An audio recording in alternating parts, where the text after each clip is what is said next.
Another thought-provoking video from the cat Lisi, the mother of cat dragons. Dungeons and Dragons is changing.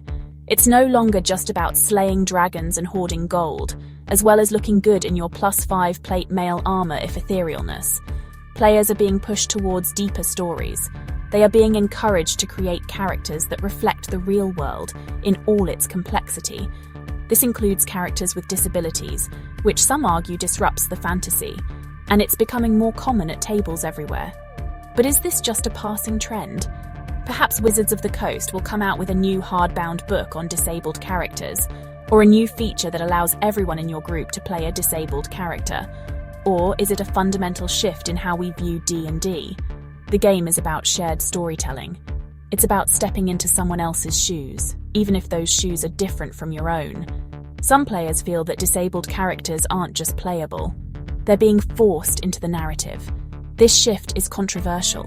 It shows that D&D is changing as a storytelling medium. We're moving beyond simple archetypes. But not everyone agrees that this is a positive change, and that makes for a divisive experience for many at the table. Many players worry that playing a disabled character is disrespectful. Some argue that D&D should be an escape from reality. They believe it's about creating fantastical heroes, not reflecting real-world struggles. Introducing disabled characters can feel like it limits the fantasy. It challenges the idea that heroes should be powerful and flawless. Some feel it forces players into roles they might not be comfortable with. A character who is blind, for example, might rely heavily on their other senses or their companions. And what happens if this character's blindness is cured with magical healing? Are we trampling on that player's rights by taking away their role-playing experience? This can lead to gameplay that feels restrictive and less enjoyable. The focus on collaboration and ingenuity can be seen as a burden. It detracts from the individual power fantasy that many seek in D&D. Some players feel it disrupts the flow of the game. Disabled characters often require more teamwork and creative thinking, which not everyone enjoys. This can make them less appealing to play and to play alongside. One common concern is that disability will make a character too weak. But D&D is full of magic and wonder. A skilled artificer could craft enchanted prosthetics. A cleric might grant blessings that alleviate certain challenges.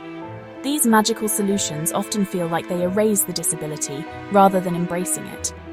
A wheelchair enchanted with levitation seems like a forced attempt at inclusion.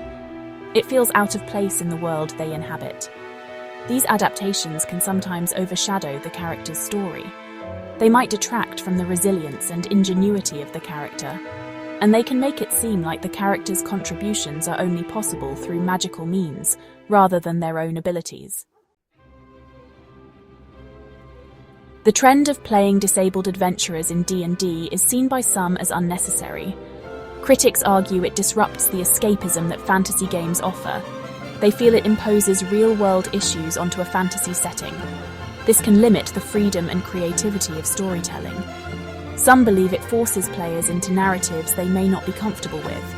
It can challenge the traditional dynamics of the game, and not always in a way that enhances the experience. For some, it detracts from the core elements of D&D. So, the next time you're creating a character, consider the impact on your game. Think about whether it truly adds to your story. You might find that sticking to traditional characters keeps the game more enjoyable for everyone.